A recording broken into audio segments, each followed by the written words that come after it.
حدیث collection part 12 وضو کی سنتوں کا بیان 9 حدیث۔ بسم اللہ الرحمن الرحیم۔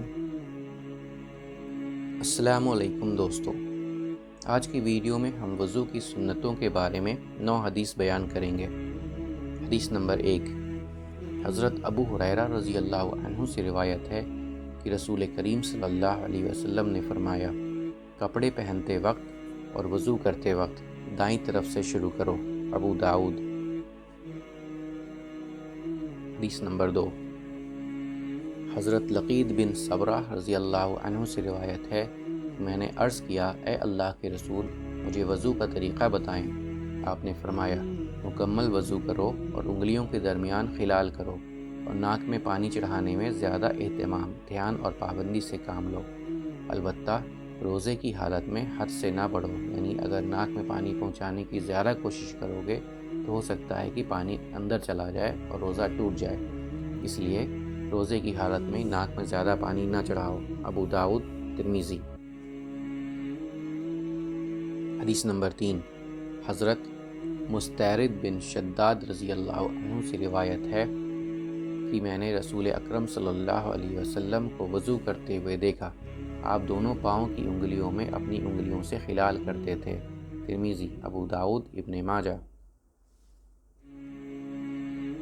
حدیث نمبر 4، حضرت انس رضی اللہ عنہ سے روایت ہے کہ رسول اکرم صلی اللہ علیہ وسلم جب وضو کرتے تو پانی کا ایک چلو اپنی ٹھوڑی کے نیچے لے جاتے اور اس سے داڑھی کا خلال کرتے اور فرماتے، مجھے میرے رب نے اسی طرح کرنے کا حکم دیا ہے۔ ابو داؤد۔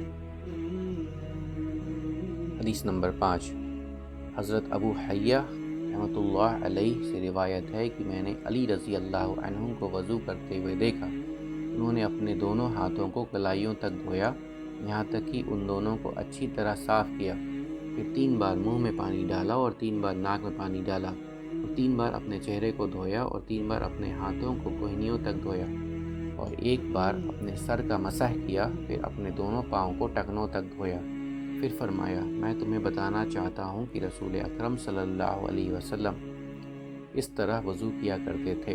ترمذی۔ حدیث نمبر 6، حضرت ربیع بنت معاذ رضی اللہ عنہ سے روایت ہے، اگلے اور پچھلے حصے اور کنپٹیوں اور کانوں کا 1 بار ہی مسح کیا اور کانوں کا مسح کرتے وقت اپنی دونوں انگلیوں کو اپنے کانوں کے سوراخوں میں داخل کیا۔ ابو داؤد۔ حدیث نمبر 7، حضرت عبداللہ بن زید رضی اللہ عنہ سے روایت ہے کہ میں نے نبی کریم صلی اللہ علیہ وسلم کو آپ نے اپنے سر کا مسح ہاتھوں کی تری کے بجائے نیا وضو کرتے ہوئے دیکھا، پانی لے کر کیا۔ ترمذی۔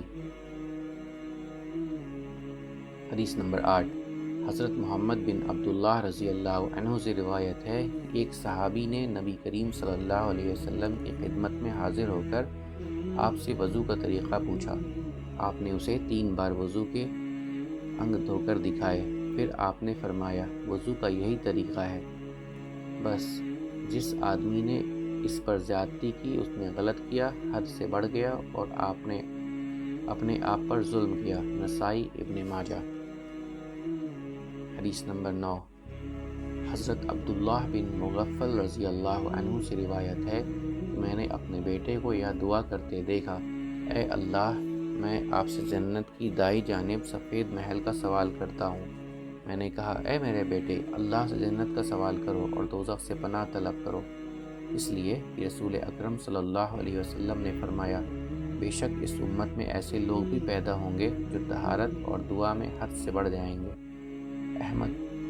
وضاحت: وضو کے انگوں یعنی بدنی حصوں کو 3 مرتبہ سے زیادہ دھونا اور قید لگا کر دعائیں مانگنا حد سے بڑھنا ہے۔ امید کرتا ہوں دوستو کہ آپ کو آج کی ویڈیو اچھی لگی ہوگی۔ اگر آپ کو ہماری ویڈیو اچھی لگی ہے تو ویڈیو کو لائک ضرور کریں اور مزید اس طرح کی ویڈیوز دیکھنے کے لیے ہمارا چینل سبسکرائب کر لیں اور دوستوں کے ساتھ شیئر کرنا بھی مت بھولیں۔ اللہ آپ سب کا حامی و ناصر ہو۔ انشاءاللہ ملتے ہیں اگلے ویڈیو میں۔